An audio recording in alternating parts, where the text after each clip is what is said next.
Boa noite a todos. Que Deus, que Jesus nos aqueça nesta noite e que alcance também todos os nossos familiares, nossos entes queridos. Toda planta que meu Pai não plantou será arrancada. Está lá em Mateus. E Haroldo Dutra Dias, na nova tradução do Novo Testamento, faz uma correção e substitui aonde está arrancada por desenraizada. E o que nos parece muito mais correto, porque arrancar uma planta não significa extrair toda a raiz, enquanto desenraizá-la significa assim erradicá-la, extraí-la 100%. Então é sobre esta passagem bíblica, sobre esta afirmativa de Jesus, é que vamos refletir hoje. Pensarmos especificamente sobre a maldade, como que anda, como que caminha a humanidade em relação à maldade e qual que é as perspectivas que podemos então ter.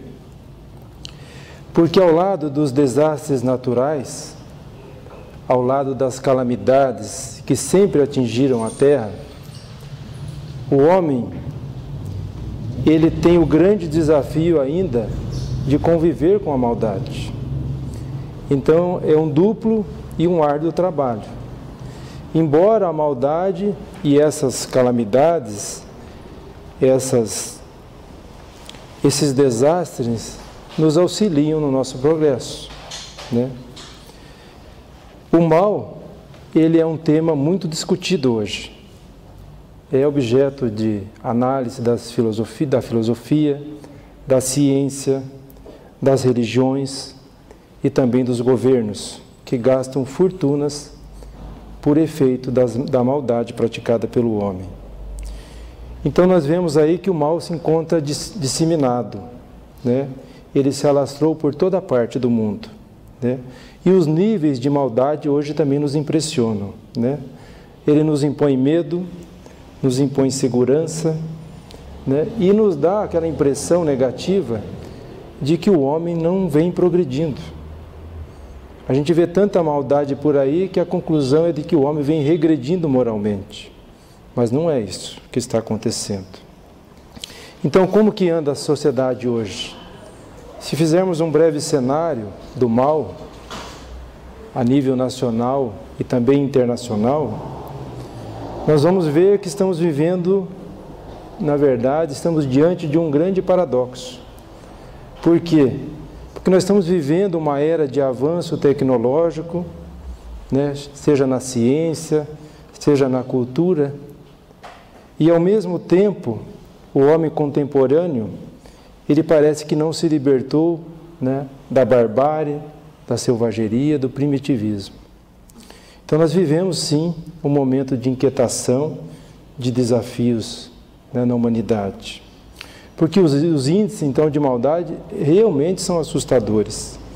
Porque a toda hora a gente vê notícias, né, e às vezes se defronta, né, com fatos aqui ao nosso lado, de assassinatos, de violência, de terrorismo, de corrupção, de vícios, de tráfico, de desonestidade e de vandalismo por aí. Então há verdadeiramente uma onda de perversão moral. E quando eu estava escrevendo em casa, eu falei da perversão, a minha filha de 8 anos falou: pai, que palavra é essa? Né? Perversão, eu falei para ela, é o prazer que uma pessoa tem de ver a outra sofrer. E a minha esposa que estava do lado falou: é, isso tem bastante. E tem mesmo. E além da perversão moral, existe também a perda de sentido psicológico. E essa maldade toda nós encontramos em todos os níveis, em todos os segmentos da sociedade. Não é só naquele que está lá no meio do vício ou no fundo da miséria. Em todos os níveis. Então é aquela busca materialista que se busca, que se trava naquele desejo de ter mais, no desejo de se enriquecer, de se destacar na sociedade, a qualquer custo. Sendo que essa busca materialista, ela se contrasta frontalmente assim com a doutrina de Jesus. A doutrina que foi formulada no princípio da simplicidade e do amor. Foi Jesus que nos disse: bem-aventurado os que têm puro coração, porquanto verão a Deus. Então, o emblema que Jesus sempre usou foi o da pureza e da humildade. Também verificamos em nossa sociedade um elevado grau de descaso pelos valores morais e espirituais e também um elevado grau de descrença na imortalidade. Se esses índices não fossem elevados, certamente a maldade seria uma exceção entre nós. Então, as pessoas cada vez mais estão distantes da responsabilidade moral e também dos compromissos, éticos. Joana de Ângeles, nessa obra Ilumina-te, ela chega a dizer assim que o ser humano vale menos a cada dia que passa, apresentando-se descartável. E é verdade. Quando analisamos um crime hediondo praticado contra uma criança no Rio Grande do Sul, que é a notícia agora, que é o Bernardo, quando vemos a imagem do jornalista Santiago sendo ali morto numa manifestação enquanto ele estava trabalhando, quando vemos notícias de uma pessoa que some, simplesmente some, no Rio de Janeiro, e ninguém tem notícias dela, que é o Amarildo, quando a gente vê guerras em estádios de futebol, mas aí se pergunta onde está acontecendo? No país do futebol. E aí é aqui que está ocorrendo isso. Quando a gente vê que a polícia entra em greve em Pernambuco e aquelas pessoas que estavam ali no lado do bem invadem lojas e promovem saques, levam para casa achando que é seu, praticando furtos, e agora, a pedido e sob pena de processos, vão lá com vergonha entregar aqueles bens que não lhe pertencem. Um dos maiores escritores brasileiros, Guimarães Rosa, que nasceu em 1908, ele lá naquele tempo, ele faleceu em 67, mas ele deixou uma frase para a nossa reflexão. Ele diz assim: se todo animal inspira ternura, o que houve então com o homem? E é uma grande verdade. Todo animal exprime ternura, mas então o que o homem está fazendo? E ele chega a essa frase porque ele diz que o homem perdeu sim a ternura, porque ele se perdeu na vaidade, porque ele se perdeu na ganância, porque ele se perdeu nos valores éticos, ou seja, porque o homem se distanciou da sua essência espiritual. É assim que Guimarães Rosa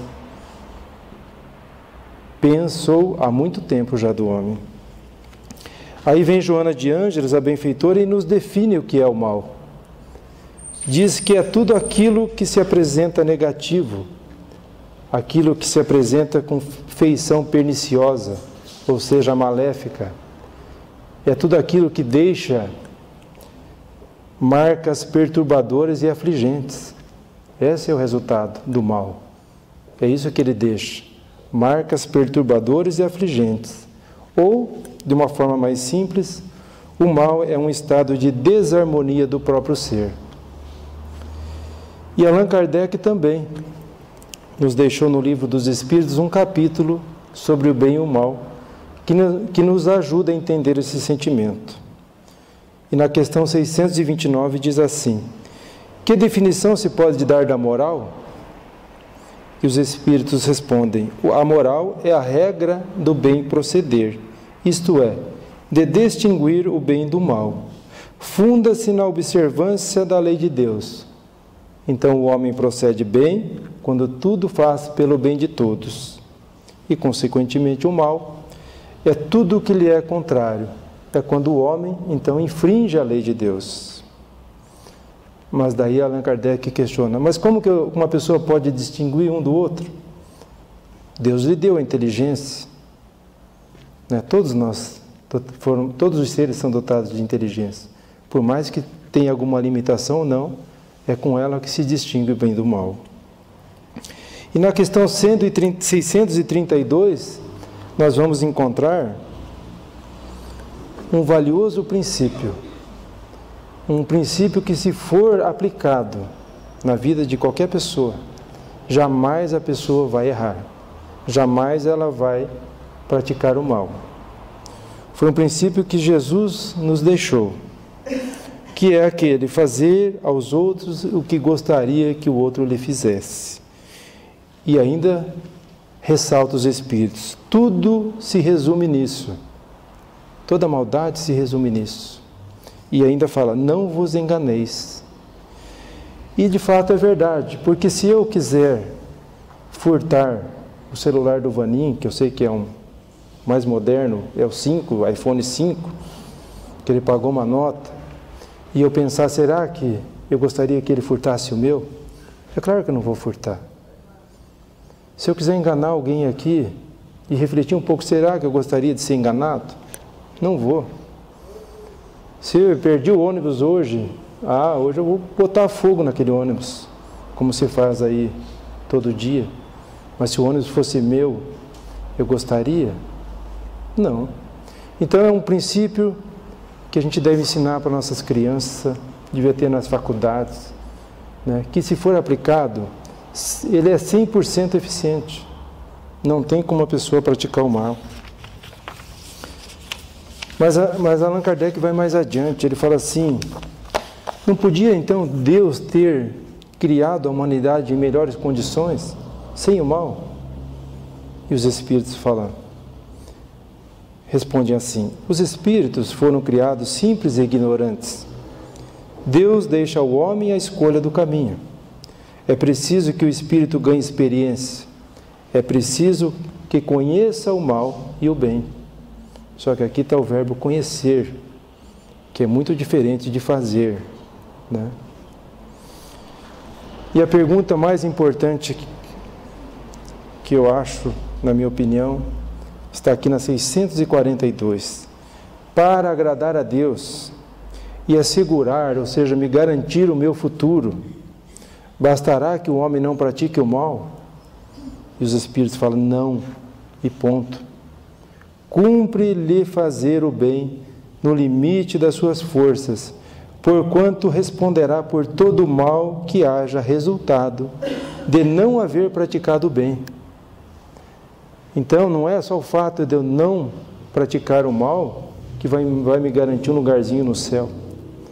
Aliás, aquele bem que eu não pratiquei, se essa oportunidade eu tive e não pratiquei, e essa omissão minha gerar uma consequência e um mal, eu vou ser solidário, né, com aquele mal, da mesma forma que aquele que planeja um crime e o outro executa. As penas são as mesmas. Então, essa proposta, né, nos convida o que? A lei da caridade sempre, a do agir no bem sempre. Então, na visão espírita, Deus não criou o mal. Ele é a criação do próprio homem, que o produziu pelo abuso que fez dos dons de Deus, em virtude do seu livre-arbítrio.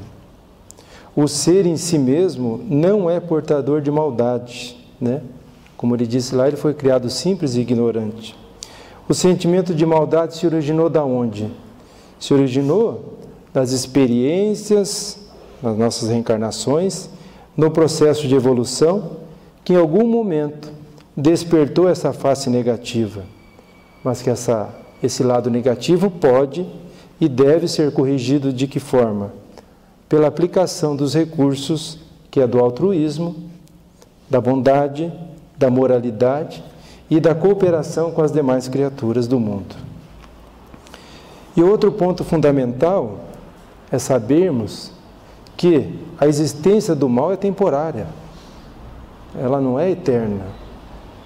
Isso é muito importante sabermos, porque não tem sentido a permanência do mal no arranjo da vida.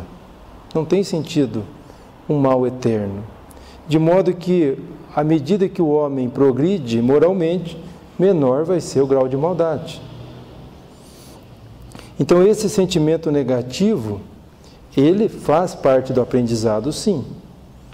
Mas ele está em nós hoje na condição de resíduo, né? Se ele é um resíduo, em algum momento nós vamos descartar essa sobra de mal que ainda está, né, nas pessoas. Tem umas que tem mais, tem umas que tem menos. Em algum momento vai ser descartado. Porque a terra não será sempre uma penitenciária para os espíritos. Está lá no Evangelho. Não vai ser uma eterna penitenciária. Por quê? Porque já houve progresso na terra no passado, está havendo no momento, já houve melhoras sociais em todas as áreas, né? Então a gente pode visualizar no futuro que também haverá progresso e que o mal tende a diminuir bastante. Mas o que é que produz, o que alimenta, o que conserva a maldade do homem? Né? É fácil também. Sem dúvida é o egoísmo e o orgulho. Esses dois sentimentos. Todas as misérias humanas, todos os males, todos os conflitos têm origem nesses dois sentimentos, né? Então é contra eles que a gente tem que travar a verdadeira guerra. Não é fazendo mal contra o nosso irmão. É contra esses dois sentimentos. A culpa sempre está naquele que pratica o mal, né? Também na visão espírita, há que ser analisado que a presença do mal, ela está correlata ao estágio de perfeição moral de nós, né, habitantes aqui do planeta. Porque a Terra, a gente sabe, ainda é um planeta de provas e expiações, embora a gente esteja vivendo um momento de transição para um planeta de regeneração. Aí sim, nesse novo estágio de regeneração, o bem prevalecerá, mas ainda existirá o mal, embora será uma exceção, né? Nesse novo momento moral planetário, que é de regeneração, nós vamos já sentir presente a aurora da felicidade, porque ela não será ainda plena, perfeita. Por isso que é regeneração, de transição. É um estado de transição que o planeta vai permanecer para alcançar o estágio de perfeição. Então, nessa visão ainda, é só lembrar o que Jesus nos disse, né? Que a felicidade não será deste mundo ainda. Então, por isso que o mal coexiste aqui na Terra. A predominância do mal, ela, para ser bem compreendida, e nós não vamos entrar nesse assunto, ela, para ser bem compreendida, é necessário buscarmos o conhecimento da doutrina espírita. E quem quiser se aprofundar no Evangelho, e o item da pluralidade dos mundos e a destinação do planeta Terra. Por esses tópicos, teremos uma visão mais profunda do tema. Não podemos deixar de falar, no âmbito da maldade, também as guerras, né? As guerras que o homem já deu início e que levou a muitas mortes, né, em massa, a destruição, a sofrimentos. Como foi a Primeira e a Segunda Guerra Mundial, a guerra do Irã e do Iraque, que demorou muitos anos. E agora a gente, em 2014, ainda vive um estado de insegurança, né, entre um conflito que é da Ucrânia e da Rússia. E esses dias atrás, no estudo da segunda-feira, quando falamos em guerra, o Sebastião Caldeira lembrou de que um dia chegaram para a Madre Teresa e falaram para ela: a senhora não quer participar conosco de uma manifestação contra a guerra? E ela falou: não, meu filho, não posso não. Agora, se vocês quiserem me chamar para uma manifestação a favor da paz, é só contar comigo e me avisar, eu estou pronto. Então a gente vê nela esse espírito, né? O ponto de vista de trabalhar o bem, né?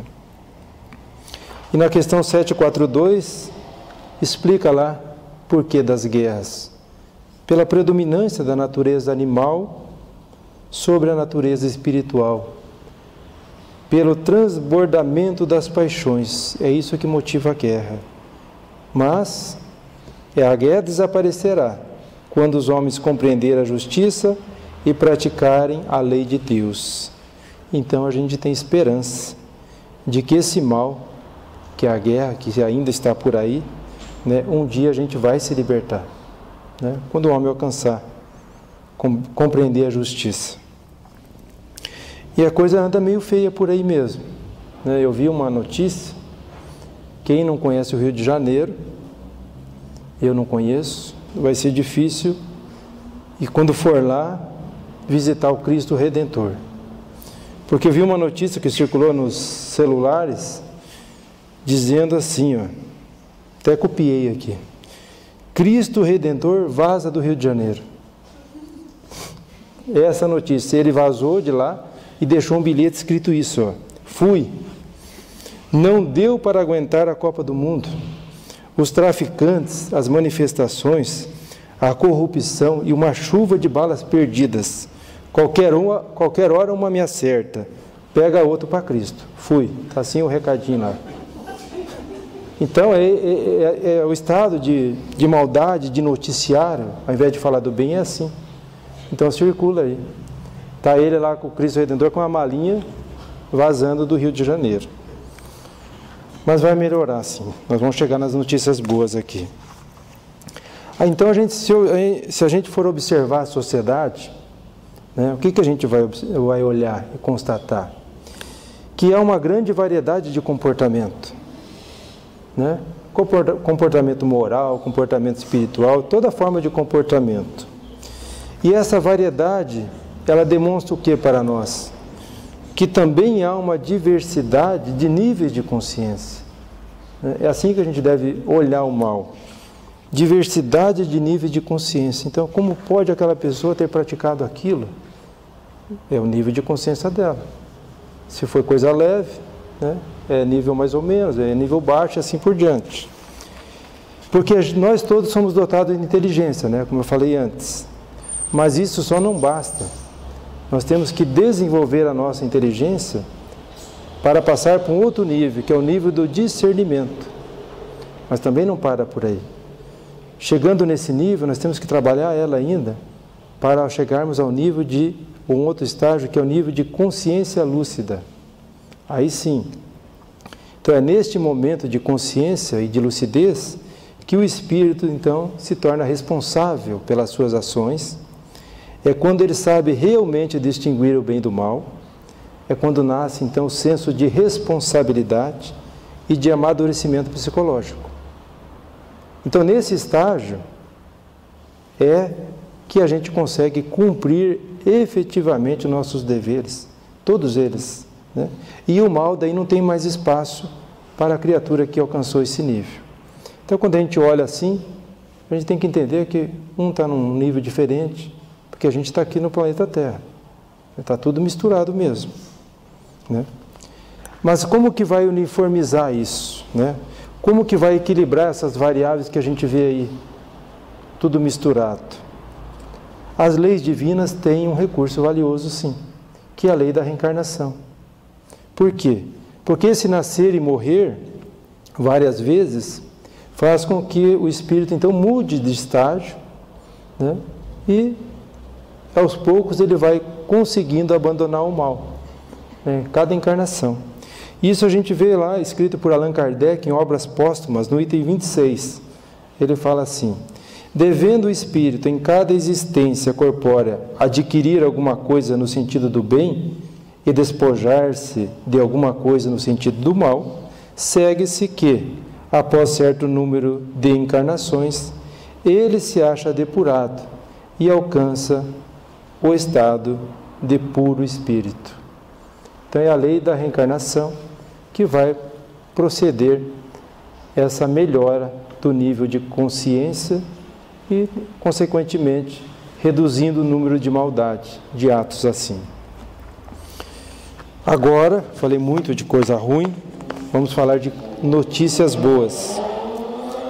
Falar de coisas boas, né?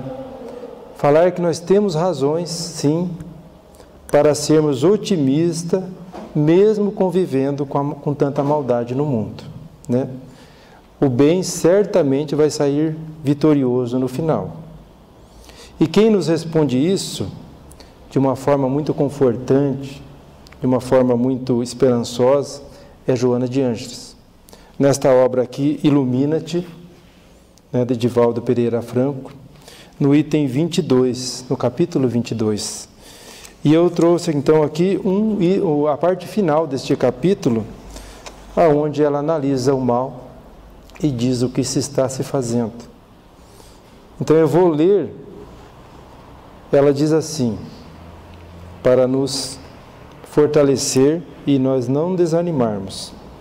Nunca esqueças, porém, que o condutor do planeta, Jesus, vela e tem planos especiais para todas as contingências e emergências. Então, aqui ela nos diz que para tudo que está ocorrendo, né, por mais alarmante que seja para nós temos que ter certeza de que está sendo executado um plano espiritual para a implantação desse novo planeta para nós. E ela prossegue: por mais recalcitre, ou seja, resista a criatura humana, elegendo o primarismo, a lei do progresso é incontestável e a todos alcança. Então, para que a gente tenha paciência, porque todos nós aqui ou lá fora, aquele que praticou o mal, que vem praticando, vai alcançar ele também. O que a gente deve fazer é sempre a nossa parte. Prossegue ela: felizes são aqueles que optam pelas mudanças morais para melhor, sem o instrumento do sofrimento, porquanto, exercitando o bem e o amor, além de humanizar-se cada vez mais, rompem as amarras com o primarismo do qual procedem. Então aqui ela nos propõe a caridade, a reforma íntima, aquele conheça-te a ti mesmo, como meio da gente, né, buscar a nossa melhora de mudança, a nossa mudança moral, né, para melhor reduzir o sofrimento. É exercitar então o bem e o amor. E ela fala assim: não desanimes, portanto, mantendo-se fiel ao teu compromisso e executando-o da melhor forma possível. A tua parte é muito importante no conjunto geral. Então ela propõe que a gente se valorize, né? Que certamente ainda vai transcorrer muitos dias difíceis, muita crueldade por aí, muita maldade, né? Mas são praticadas por pessoas que detestam a liberdade, o progresso, mas que a gente mantenha-se fiel a Jesus nessa hora. E ela prossegue: se te permites a dúvida e a insatisfação por verificares quão distante a humanidade se encontra da meta sublime que é o reino dos céus, estarás vitalizando os miasmas pestíferos da desarmonia que vige vigorosa em quase toda a parte. Acenda a luz da esperança, onde estejas, e mantém-te compassivo, onde se te faça necessário. Então, que a gente mantenha em todo lugar afetuosidade, seja fraterno, seja caridoso, mesmo ao lado do mal.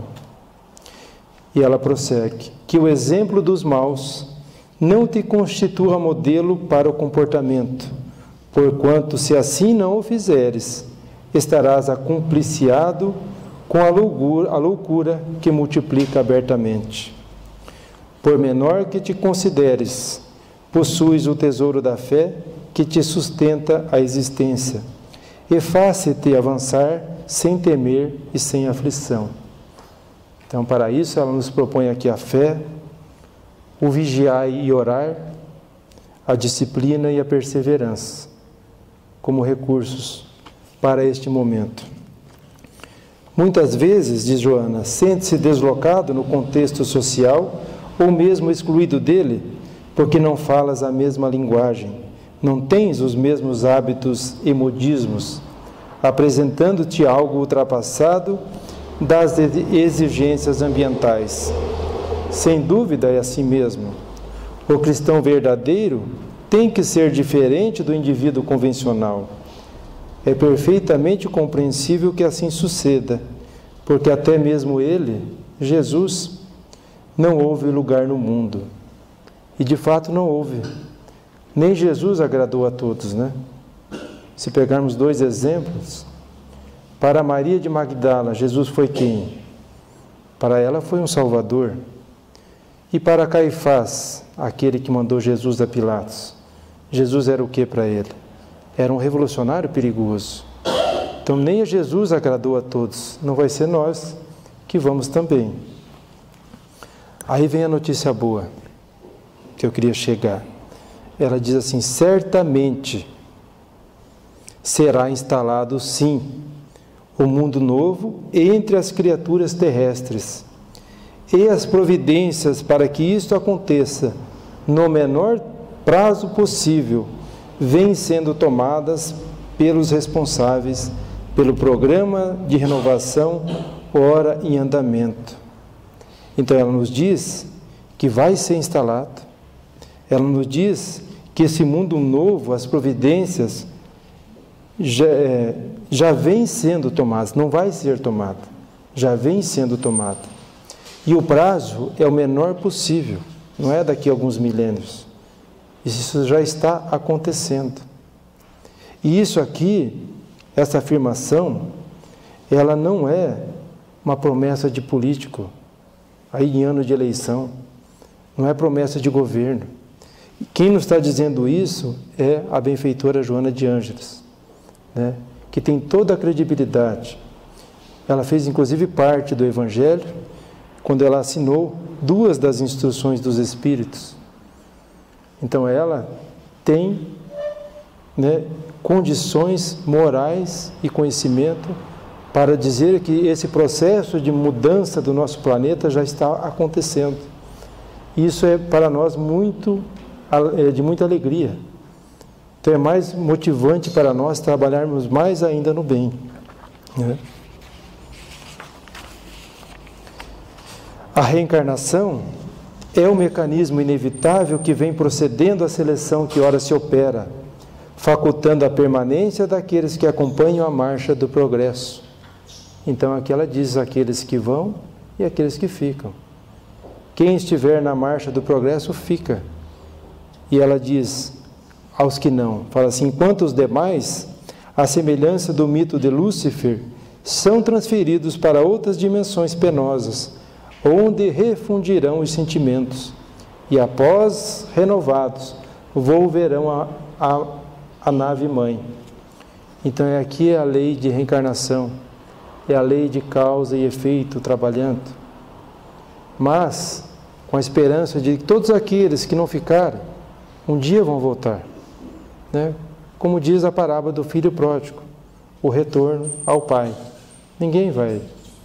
Pode demorar, mas todos nós alcançaremos esse estágio.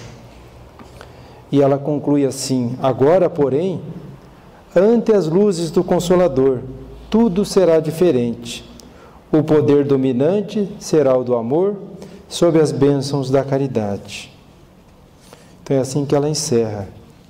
E para a reflexão final, então, eu queria, partindo do nosso tema, que é toda planta que o Pai não plantou será arrancada, lembrarmos que também na história da humanidade, nós vamos constatar que, de fato, a árvore que o Pai não plantou foi arrancada. Né? O que é que passa e o que é que permanece entre nós, né? E para essa reflexão a gente deve pensar em quantos impérios grandiosos e que eram quase indestrutíveis, o tempo ruiu com eles.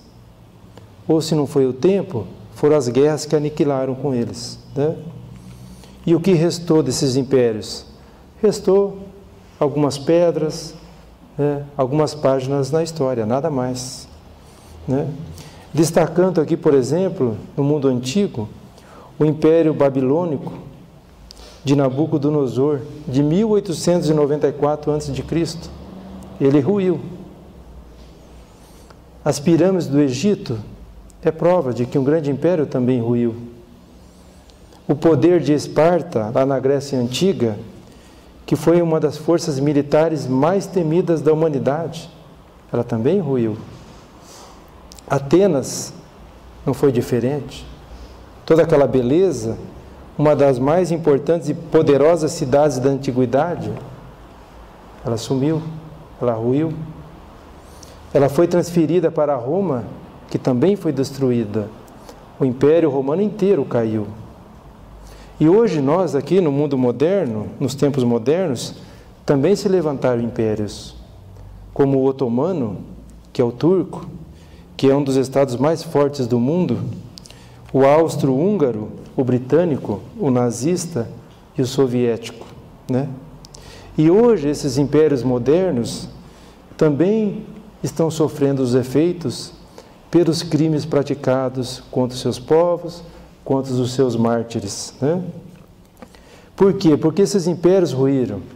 Porque eles não foram edificados no bem, nem na justiça, nem na fraternidade, nem na igualdade, né? Até o cristianismo, até a religião dominante, destaca a Joana, ela vem caindo no descrédito. E por quê? Porque essa religião, ela se transformou numa organização político-religiosa, e não só religiosa. Porque ela se afastou da proposta da simplicidade que Jesus ensinou. Ela fez o quê?